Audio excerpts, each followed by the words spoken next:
The Cartographer Artificer is a new subclass from Eberron Forge of the Artificer, and I won't lie, when they first revealed the Cartographer Artificer, I wasn't fully on board, but now that I have it in my hands, I like it a lot. Let's talk about it. The Cartographer, much like the Alchemist Artificer, is much more of a backline support subclass than the other Artificer subclasses, but it does so in a very interesting and unique way. The Cartographer really has two main cores to its supporting identity. The first half is the portal hopping battlefield positioning side of the subclass, and the second half is Fairy Fire the spell. The first core is represented by the Cartographer handing out maps to the rest of the party, which are just little trinkets that the party members can hold on to, which give the entire team a myriad of useful buffs. But I also promised portal hopping. The Cartographer can use half of its movement speed to teleport to someone within 30 feet if they're holding one of these maps, or if there isn't anyone within 30 feet holding a map, they can just go 10 feet if they need to get out of like a grapple or something.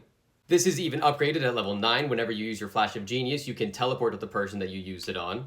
And then at level 15, this feature gets upgraded again in a very surprising way. You know Keep Inventory from Minecraft? Well, let's just read here, Safe Haven. When a map holder would be reduced to 0 hit points but not killed outright, that creature can destroy its map, and the creature's hit points instead changes to a number equal to twice your Artificer level, and that creature is teleported to an unoccupied space within 5 feet of you or another map holder of its choice.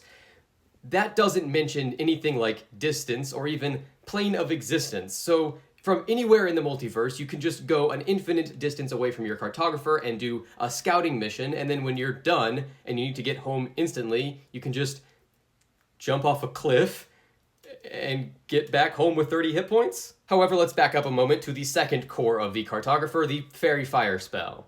At level 3, they can cast this for free without spending a spell slot a number of times equal to their intelligence modifier, which is nice because they're a half caster. Fairy Fire is a very good spell, but I was worried to see that one of the class's entire features was based around a concentration spell. Looking at you, Ranger and Warlock. But fret not, at level 5, you gain the ability to no longer lose concentration on Fairy Fire as a result of taking damage. Amazing. You just have to worry about being incapacitated and whatnot. Also at level 15, they can cast the Find the Path spell, which is pretty good and very thematic, but that's pretty much the Cartographer. Let me know what you think down below, and go ahead and drop a follow because I'm done with all of these subclasses now, so you can go back and look at all of my thoughts on the rest of the subclasses that were updated, but also I'm going to continue to talk about new species and feats and whatnot, so follow along and have a great day.